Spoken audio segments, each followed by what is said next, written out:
Listen to me. The biggest mistake you're making with your life goals right now is you keep waiting. You keep talking about what you're going to do next month, next year. When you feel ready, newsflash, you'll never feel ready. You don't need another plan. You need movement. You're dreaming like you got forever, but acting like you got time. You don't. Every second you waste is a piece of your future you'll never get back. You want success? Then stop treating your goals like side hustles. Lock in. Go all in. Because until you do, you're just rehearsing your potential, not living it. You know what's crazy? Most people never start because they're waiting for that perfect moment. They keep saying, I'll do it when the timing's right. Or once things calm down, I'll focus on my goals. Let me tell you something from experience. The timing will never be perfect. I used to think like that too. I kept waiting for the storm to pass before I built. I thought, once I have more money, more clarity, more confidence, then I'll start. But life doesn't hand you perfect conditions. It tests you in the chaos to see if you're serious about your calling. When I was broke, I didn't have a safety net. I had bills, pressure, responsibility, and a whole lot of uncertainty. I remember sitting there with a dream in my heart, but a stack of unpaid notices on the table. I didn't feel ready. I didn't feel equipped. But I realized that waiting wasn't going to make the mountain smaller. It was only making me weaker. So I decided to start right where I was. No perfect plan, no ideal timing, just a decision. And that decision changed everything. See, the perfect time is a lie. Your fear tells you to protect your comfort zone. It whispers not yet because it knows once you start, you might actually become unstoppable. The truth is, the moment you move, the moment you act, the universe begins to rearrange itself around your obedience to your goal. Doors don't open because you wait. They open because you knock. Opportunities don't come because you sit still. They come because you just step forward. I remember those early days when I was hustling with nothing but faith and a few ideas. I didn't have the resources, but I had a reason. I didn't have the right connections, but I had conviction. I learned that the first step is always the hardest because it demands courage, not certainty. But once you take it, momentum builds, and suddenly the path that looked impossible starts to reveal itself piece by piece. See? So stop waiting for things to line up. Stop waiting to feel ready. The timing won't ever be perfect, but your commitment can be. And when your commitment shows up, that's when your breakthrough begins. You know what holds most people back? It's not that they don't have dreams. It's that they spend too much time for planning and not enough time for doing. They're drawing blueprints for skyscrapers, but never laying a single brick. I used to be that guy, sitting there with notebooks full of ideas, goals, and strategies. I'd planned my success in such detail that I convinced myself I was making progress. But the truth was, I wasn't moving. I was stuck in preparation mode, hiding behind "I'm getting ready," when really I was afraid to fail. I remember when I started trying to build something for myself, I'd write out business plans, research everything, attend seminars, take notes. But when it came time to take action, I'd freeze. I wanted the conditions to be just right. I wanted to know every step before taking the first one. But life doesn't reward perfection. It rewards execution. I learned that you can't think your way into success. You have to act your way into it. And when I finally decided to move, not because I had it all figured out, but because I was tired of standing still, everything changed. My first moves were messy. I made mistakes. I failed in front of people. I lost money I didn't have. I embarrassed myself more times than I can count. But every single failure taught me something that no amount of planning ever could. The lessons came from motion, not meditation. I remember one particular business that completely flopped. I had invested time, effort, and what little money I had, and it went nowhere. I could have stopped right there, told myself I wasn't ready, gone back to planning, but I didn't. I kept moving because I realized that failure isn't a stop sign. It's a compass pointing not you toward what doesn't work so you can find what ASA does. Or no? See, success doesn't come to those who know the most. It comes to those who move the fastest and learn along the way. Action creates clarity. Movement reveals the path. You'll never have all the answers, and you don't need them. Because once you start walking, the road starts talking. There's this moment that separates the people who make it from the dotly or people who don't. It's the moment when things get hard. That's where most people quit. The pressure hits, the setbacks come, and suddenly all that excitement they had at the beginning disappears. I've been there. I know what it feels like to give everything you have and still come up short. I know what it feels like to fail publicly, to try again and again, and still not see the results you hoped for. There were times when I sat alone, wondering if I was wasting my time, wondering if maybe everyone who doubted me was right. But I also know this: quitting never made anything easier. It just made the pain permanent.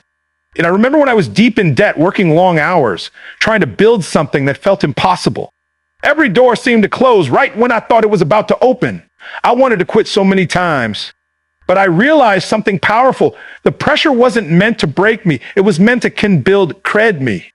Every challenge, every disappointment was shaping me into the kind of person who could handle the success I was asking for. I had to learn that growth and comfort can't exist in the same space. You can't ask for strength and then run from struggle. There were nights when I was tired, frustrated, and questioning my purpose, but I kept pushing, not because I felt strong, but because I refused to let quitting be an option. And you know what I discovered? The breakthrough always comes right after the breakdown. Every time I stayed a little longer, worked a little harder, endured a little more, something shifted. I started to see progress little by little. The pain didn't disappear, but it started to make sense. Pressure introduces you to the version of yourself you didn't know existed. It teaches you what you're made of. And if you can learn to keep moving when it hurts, you'll realize that pain is just the price of transformation. Most people quit when it gets hard, but the ones who win, they use that pain as fuel. So don't run from the pressure, embrace it. Because the struggle you're facing today is building the strength you'll need for tomorrow. For a long time, I didn't believe I deserved success. I wanted it, I dreamed about it, I worked for it, but deep down, there was a voice that kept whispering, "You're not good enough." That voice came from years of failure, rejection, and comparison. I look at other people winning, moving ahead, living the life I wanted, and I think maybe they're just built different. I didn't realize that the real battle wasn't around me, it was inside me. You can't rise higher than what you believe you deserve. There was a time in my life when I was working as hard as I could, doing everything right, but no matter what I achieved, it never felt like enough. I'd land a small win, and instead of celebrating it, I'd question if I got lucky. I'd find a reason to downplay it, to shrink myself back into comfort. I was sabotaging my own progress because my mindset hadn't caught up with my goals. I thought success was about skill, strategy, or resources, but it's really about self-worth. Until you believe you're worthy of abundance, every opportunity that comes your way will slip through your fingers. I remember one particular moment when things started to shift for me. I had just faced a major setback. I lost almost everything I built. I was frustrated, embarrassed, and ready to give up. But in that quiet space of defeat, I had to face myself. I had to ask, why do you keep playing small? Why do you keep doubting your place? And I realized it wasn't life holding me back. It was me. I had been asking for success while secretly believing I didn't deserve it. The moment I started believing I was enough-laden, things began to move differently. Opportunities started aligning. People started showing up, and the same doors that were once closed began to open. That's the truth about success. It doesn't start with a new plan. It starts with a new belief. You can't manifest greatness while thinking small about yourself. The life you're chasing will only show up when you decide you're worthy of it. So stop doubting your value. Stop disqualifying yourself before the race even begins. You don't get what you want. You get what you believe you deserve. So hear me, stop talking about it. Stop dreaming about it. Stop waiting for the right time.